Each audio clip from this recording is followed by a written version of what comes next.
তুমি সেনার সহধর্মিণী, নীরব সাহসের রানী। দেশের জন্য যে ত্যাগ স্বীকার, তোমার নাম লেখা থাকুক ইতিহাসে জানি।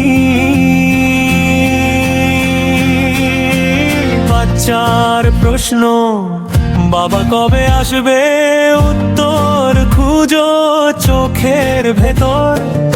একাই হও মা, একাই হও বাবা, তবু ভেঙে পড়ো না একটু কখনো। ভয়ের রাতে দোয়া তোমার, আল্লাহর কাছে একটাই চাওয়া, দেশ রক্ষা করুক তোমার বর, আর তুমি হও তার সবচেয়ে বড় ছায়া।